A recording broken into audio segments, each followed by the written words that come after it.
ligado aí só para ver como é que são. O negócio é o seguinte, gente, a questão do CT. Tá gravando aí, tá? Tá bom. O negócio é o seguinte, a questão do CT está gerando muita dúvida, né? Mas vamos lá, a gente tem que entender, e aí eu estou até gravando isso aqui, porque essa explicação, querendo ou não, ela tem um fundo teórico muito grande aí nessa história do CT, e eu sou o que defende assim, entendam para poder ser feliz, tá? Qual que é o contexto? Primeiro, só para deixar mais ou menos esclarecido, a gente está preocupado com a resistência em peças, o quê? Tracionadas, ok? Certo ou não? Sim. Esse aqui é o nosso contexto e o nosso problema, propriamente dito, é o quê? A resistência da minha peça. Qual resistência que é? Se eu tenho, veja bem, eu tenho uma peça qualquer, não importa. Aqui eu tenho seção com furos, tá? Beleza? Essencialmente, toda vez que eu tenho uma peça tracionada, submetida à tração, né? Óbvio, tracionada. Peraí que eu estou meio perdido aqui no especial. Um outro a gente está novo, a gente aprende, né? Vamos trabalhar que essa peça que está com um caso de tração simples, tá? E qual que é o babado? O babado aqui é o seguinte, toda vez que eu tenho uma peça tracionada, eu sempre vou ter que analisar o quê? As extremidades da peça e a região central da peça, né? Por quê? Porque a região central da peça, observa, ela não tem nenhuma alteração geométrica. Se eu pegar aqui, porque veja bem, né? Como eu falo de tração, vocês lembram que a tensão de tração ela é sempre o quê? Força por área e obrigatoriamente essa área aqui ela tem que ser o quê? Perpendicular, certo? Perpendicular a essa força, correto? Se a minha força está aqui, a minha área sobre análise vai ser sempre essa área aqui, correto? Nessa região central, então vamos dizer o seguinte, eu tenho aqui, região central, e eu tenho aqui o que? A extremidade, certo? Extremidade A, e aqui eu vou ter a minha extremidade B. Eu quis intencionalmente fazer as duas diferentes só para poder esclarecer isso. Mas a questão é a seguinte, para a região central, a minha área transversal ela mudou dentro da minha região central? Não. Nesse caso, a gente fala o quê? Que essa área, essencialmente, qual que é o modo de falha mais provável aqui nessa região, né? O modo de falha mais provável, nesse caso aqui, que eu não tenho alteração da minha área transversal, essa área aqui é o que? É uma área transversal, todo mundo entende isso, né? E ela é transversal por quê? Porque eu estou falando de uma tensão de tração que obrigatoriamente força por área, tá? Então, essa área ela é transversal e, via de regra, aqui o modo de falha mais provável, qual que é? Escoamento, a falha pelo escoamento, né? Seria o que? O escoamento. Nesse caso aqui, eu tenho que a minha resistência é dada pelo meu AG vezes FY sobre gama A1. Aqui não tem confusão, mas qual que é o X da questão? Aqui eu estou usando qual área? Eu estou usando o meu AG, que é basicamente a minha área bruta, área sem nenhum desconto, ok? Isso aqui também é uma fonte de muita dúvida aí da galera. Então essa aqui é a área bruta ou a área sem nenhum desconto, certo? Isso é aquilo que eu expliquei desse aqui. Cada caso é um caso. Se for uma área retangular, sim, é base vezes altura. Mas e se for uma peça redonda? Πd ao quadrado sobre 4? Não importa. É a área da seção transversal que vai variar do meu perfil. Se eu tiver aqui uma cantoneira, é mais fácil eu pegar a área na tabela, pegar a área bruta da tabela. Gente, é a área bruta, ponto. Esse é o conceito. Como que eu calculo essa área? Não tenho a menor ideia, vai depender de cada caso de forma pontual. Se for uma barra chata, base vezes altura. Óbvio. Se for um ferro redondo, πd ao quadrado sobre 4 ou πr ao quadrado. Mas e se for uma cantoneira? E se for uma viga I? E se for uma viga U? Tabela. É o jeito mais fácil. Vai poder implementar, vai fazer para a prova ou você vai fazer? Não, o que precisar fornecer na prova. Não, gente, não tem como fazer isso sem ter uma tabela do lado na prova. Ou eu deixo vocês levar a tabela ou eu coloco a tabela para vocês lá. Eu prefiro pôr a tabela lá porque eu vou meio que selecionar o que eu quero que caia. Vamos focar na explicação aqui porque está gravando. Eu não quero que essas conversas enfiadas nossas fiquem gravadas não, tá, gente? Eu quero que a explicação fique gravada, porque depois eu vou pôr isso no YouTube para a posteridade. Tem que economizar saliva. E se as outras pessoas podem depois a gente tem que sofrer. Vamos lá, pessoal. Põe também, você pode pôr no YouTube vocês têm problema. Não tem seguidor não, mas o canal eu tenho. Deixa eu explicar, gente. Não, vamos tocar o barco, gente. Então olha só, a área central é desse jeito. Extremidades, a dinâmica é um pouco diferente. Por quê? Porque assim, começa a coisa errada no professor que não mediu o quadro, né? Agora não dá para fazer um desenho bonito, mas não tem problema não. Aqui, ó, nesse caso aqui, o que acontece? O módulo de falha provável. Nesse caso aqui, é a ruptura. Aí aqui a gente tem que entender o seguinte, tá? É a ruptura. E a ruptura, nesse caso, minha resistência é dada como minha área líquida efetiva vezes o FU sobre gama A2. Confere? Tá. Aqui agora a gente tem que parar um pouquinho e entender o que está acontecendo aqui, gente. Escoamento é basicamente na minha região aqui e a minha peça ela tem um comprimento aqui, não tem? Um comprimento L1. Essa força que eu estou aplicando aqui, ela tende a fazer o quê? Ela tende a fazer com que esse L1 se transforme em um L2, que vai ser essencialmente L1 mais a minha deformação. Certo? Lá da base, a gente sabe o quê? Que a gente tem a lei de Hooke que fala o quê? Quem lembra? Ela fala que a tensão é o módulo de elasticidade vezes a deformação. Nesse caso aqui, a tensão, força sobre área, igual ao módulo de elasticidade vezes a deformação. Certo? Ou seja, o quanto a minha região central alonga está diretamente relacionado à minha força, à minha área, o módulo de elasticidade é o próprio material, por aí vai. Só que aqui, nas extremidades, eu tenho um problema. Tá? Qual que é o problema que eu tenho aqui? Nessas regiões aqui, eu falo que existe concentração de tensões. Tá? Basicamente, concentração de tensão, o que é isso? Isso aqui é um fenômeno que ocorre sempre que eu tenho descontinuidade geométrica. Tá? Basicamente é o seguinte, se a minha geometria muda, eu tenho concentração de tensão. Isso é bom ou ruim? A princípio, isso é uma situação que muda sempre o processo de cálculo. Basicamente é o seguinte, se eu estou esperando uma tensão de 10 aqui, porque mudou a geometria, ela não vai ser 10, vai ser 15. Você entendeu? Então o problema da concentração de tensão é que ela sempre vai, entre aspas, me enganar com o cálculo que eu estou fazendo. Quando eu tenho uma ocorrência tão gritante dessa descontinuidade geométrica, eu não posso considerar só o escoamento.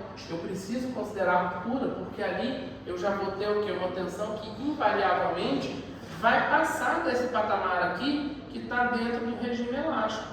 Tá? Isso aqui está no regime elástico. Por causa da concentração de tensão que eu tenho nas extremidades, eu vou sair de fora desse regime elástico e teoricamente eu vou entrar no regime plástico. E aí no regime plástico é mais apropriado eu falar que o mais provável é a ruptura do que o escoamento daquela região. Certo? Por isso que aqui eu falo que o módulo de falha predominante é a ruptura. Só que a ruptura, ela envolve um processo um pouquinho mais extenso, porque ao invés de eu ter área bruta, eu vou ter que ter minha área líquida efetiva. Certo? Aí agora a gente vai parar, abrir um parênteses aqui e vamos entender o que são essas áreas. Basicamente, eu tenho o meu AG, que é o que? A área bruta, certo? E eu gosto de falar que é uma área que não tem nenhum desconto de nada, é a área bruta do perfil, certo?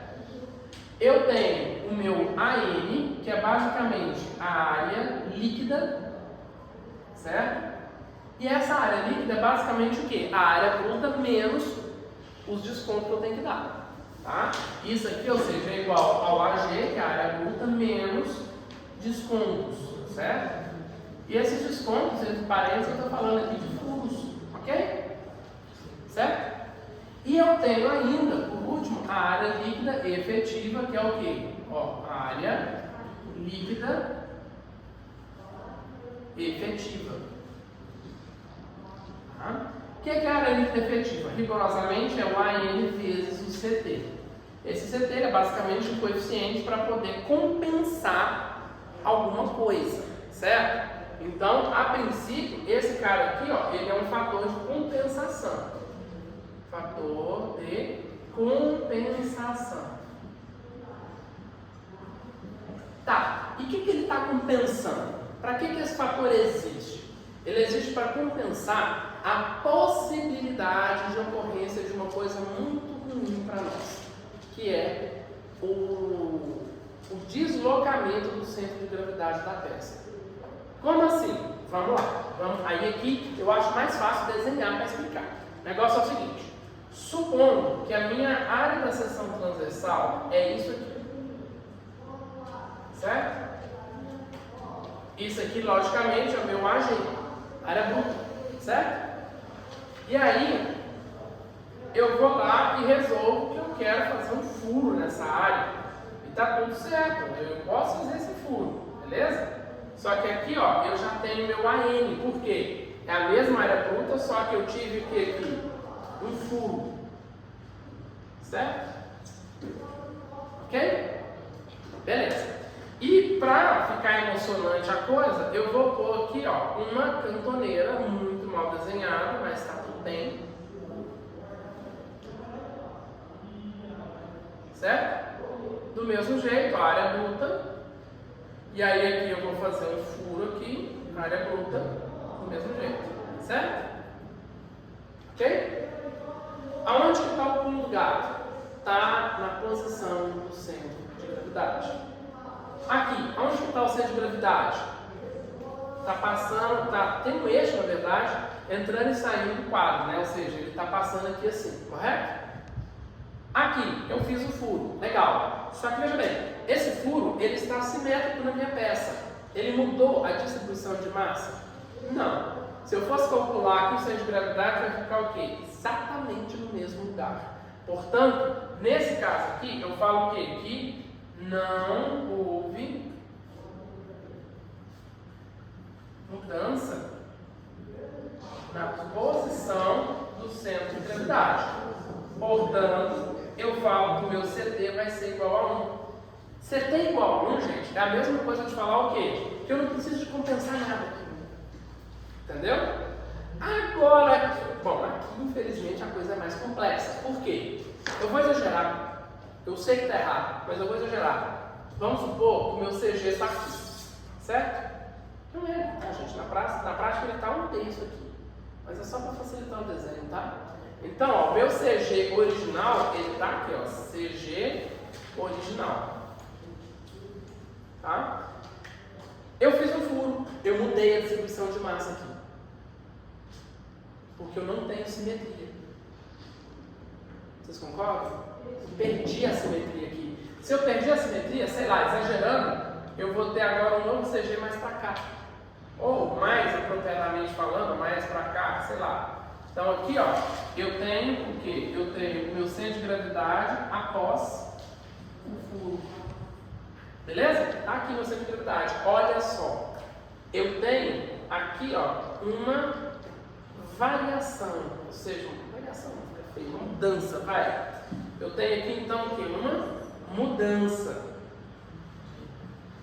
mudança da posição do centro de gravidade. Está ruim. Do centro de gravidade.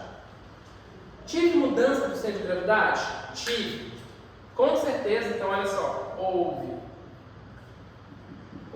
mudança na posição do centro de gravidade. Portanto, o meu CT será diferente de 1. Ele vai ser diferente de 1. Aí como que eu determino ele? Muito bem. Aí a gente precisa de recorrer o quê? Obrigado, valeu.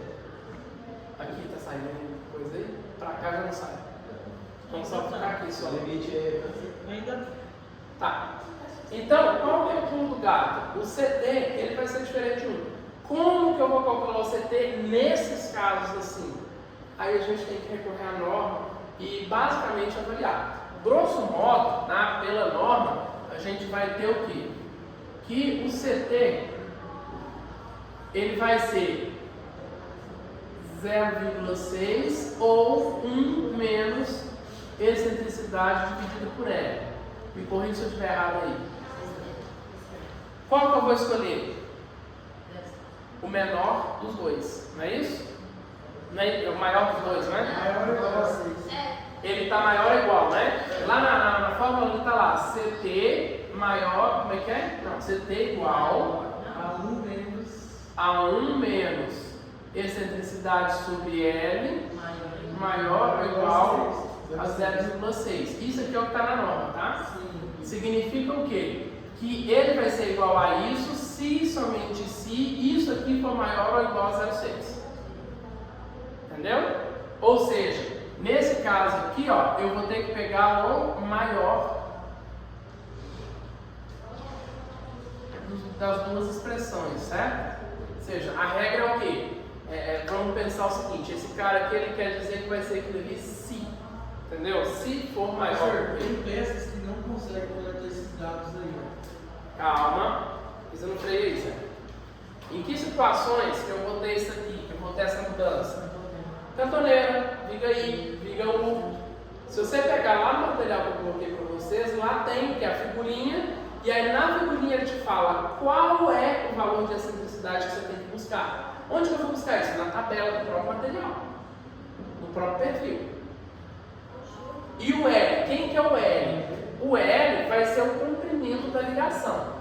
Aí o comprimento da ligação, não tem, eu vou pegar esse espaço aqui. O comprimento da ligação, tá ok aí? Eu estou minha mão? O comprimento da ligação, pensa o seguinte, ó. Vamos supor que a minha peça está aqui, certo? Para lá não importa. Eu tenho um furo aqui, eu tenho um furo aqui. Beleza. O que vai ser o meu L? O meu L vai ser o quê? Essa distância aqui, ó.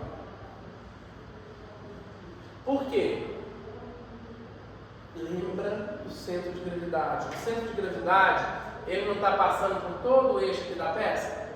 Vocês concordam comigo que é somente nessa região que eu tenho uma mudança significativa da posição do centro de gravidade? É só nessa região? Concorda que, teoricamente, daqui para cá não muda, daqui para cá não muda? Por isso que o meu L é esse aqui. Professor, lá naquela lista de perfis, onde que eu acho essa distância? O L você vai ver na sua peça, no detalhamento da sua peça. A excentricidade que você vai pegar aqui, que você vai olhar na tabela. Isso aqui, ó, tabela de perfil. E aí, cara, vou ser sincero, você tem que analisar o desenho. Acha. Olha, não, pera. No caso aqui do exemplo que eu dou, vai o material que eu passei para vocês, onde tem a fórmula do CT. Tem uma cantoneira lá, não tem? Não tem uma cota de vermelho com EC? Onde que essa cota do EC está? Se eu não estou enganado, o EC, lá onde eu falo do CT, ele está aqui, não é? Significa o quê? Que o EC que você vai jogar na fórmula é essa medida aqui para o novo centro de gravidade. Qual que é essa medida para o centro de gravidade de uma cantoneira? Aí você pega a tabela lá e olha. Isso aí, toda tabela de perfil tem essa medida assim. Pode pesquisar lá que você vai ver. Aí lá, só um minutinho. Lá na tabela de perfil, ó, aqui, ó. Você vai ter lá o desenho da cantoneira, e aí você vai ter aqui assim, ó, um X e um Y aqui. Essa excentricidade vai ser essa medida aqui do X. Se você olhar na tabela de perfil, você vai ver lá. Você meio que nesse caso, você tem de comparar a referência de EC. Nesse caso, você tem de comparar a referência do EC que está na norma, que foi o que eu pus no material, com o desenho da tabela. E fazer ali o quê? Uma equalização de designação. Clareou aí ou não? Não dei conta. Eu fui tentar fazer o 10 e não dei conta de achar. Não, mas nós tá calma, nós tá aqui no CT, uma coisa de cada vez, não sofre com antecipação não. Vamos viver um dia de cada vez. Diga. Da ligação, o comprimento da região afetada por essa variação de sedimentalidade. Eu achei que o Éder era o comprimento de Não. É o comprimento da região afetada. Volta na parte onde eu coloco a informação do CD. Olha lá para você ver. Da ligação. Isso aqui é a minha ligação, Odiente. Isso aqui é o comprimento da peça. A ligação é essa. Veio aqui? É a região da ligação. Eu posso, inclusive, considerar isso aqui, ó. Você pode considerar, por exemplo, que o L é toda essa região também. Está valendo, tá? E vai dar diferença mínima. Na área líquida, quando você pega o AG, você não precisa multiplicar pela espessura. É isso? Olha, calma. Vocês falam as coisas assim perigosas. Porque o AG é a área bruta. Se você tem lá o seu AG em tanto centímetro quadrado, você vai multiplicar pela espessura, não vai fazer o quê? Vai virar centímetro cúbico. Centímetro cúbico é unidade de área? Não. Quando que eu vou multiplicar pela espessura? Quando eu estiver trabalhando, por exemplo, aqui, ó. Eu quero saber essa área líquida. Uma forma. E aí vocês têm que entender, gente. Isso aqui é geometria. Eu tenho 1 milhão de jeitos diferentes de fazer a mesma coisa. Nesse caso aqui, área bruta, base. Então, ó, base vezes altura, certo? Base vezes espessura, T, PT. Beleza, área bruta. Top. Como que eu calculo essa área líquida? Ó, legal. Eu tenho aqui, ó, minha base B. Eu tenho aqui D. E eu tenho aqui D. Eu posso fazer BD menos D vezes T. Eu posso colocar T em evidência e fazer D que multiplica entre parênteses B menos D. Esse que eu faço. Seja, mas, cara, é várias formas de fazer a mesma coisa. Aí tá tudo certo. Tá? Ele realmente usa a espessura quando assim tiver pego ou fazendo na área e aí gente, vocês têm que usar essa fórmula que está lá, que tem espessura. Ela é muito boa e muito prática quando você tem barra chapa furada. Mas qualquer outro perfil sem ser barra chapa furada, às vezes é mais fácil você fazer o quê? Por esse caminho aqui, ó, a área bruta menos o que você perde pelo furo. A área bruta tem na tabela, você já pega a área bruta lá e desconta lá.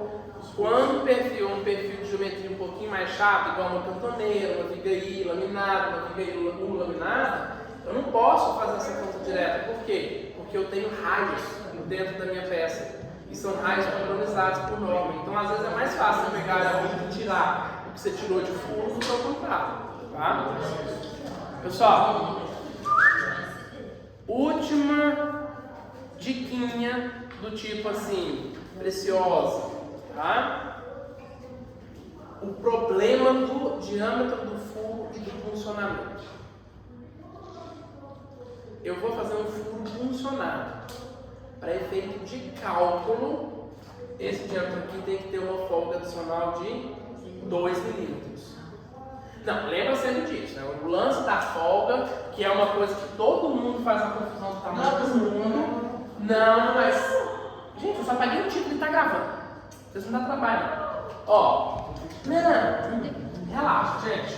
Ó, diâmetro do furo é uma coisa, tá? Via de regra, pessoal, o diâmetro do furo sempre vai ser o quê? O diâmetro do parafuso mais 1,5 milímetros, tá? Lembrando que isso aqui é o quê? É a folga padrão, certo? Lá na frente, a gente vai ver que eu tenho outras folgas sem ser a padrão. Eu tenho furo alargado, o furo bialargado, tem as coisas, tá? Mas o mínimo é isso aqui, isso é uma folga padrão.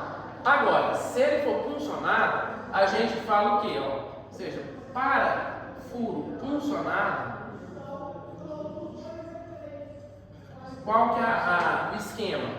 O diâmetro do furo, ele tem que ser o diâmetro do parafuso mais 1,5 da folga padrão mais 2, que é o quê? Compensação do efeito de funcionamento. Só que tem um problema, que muita gente esquece. Isso aqui é só um cálculo. No desenho de fabricação eu não ponho ele. Vocês entenderam isso? No cálculo ele entra, no detalhe de fabricação não. Por quê? Porque esse funcionamento ele vai criar uma zona de concentração de tensão em volta do furo que vai deixar a peça mais fraca naquela região. Então, para efeito de cálculo eu considero ele, mas para efeito de detalhe de fabricação eu não ponho ele, eu morro aqui em cima. Beleza? Esclarecida a questão do CT e a questão das áreas? CT e áreas, tá ok? Beleza.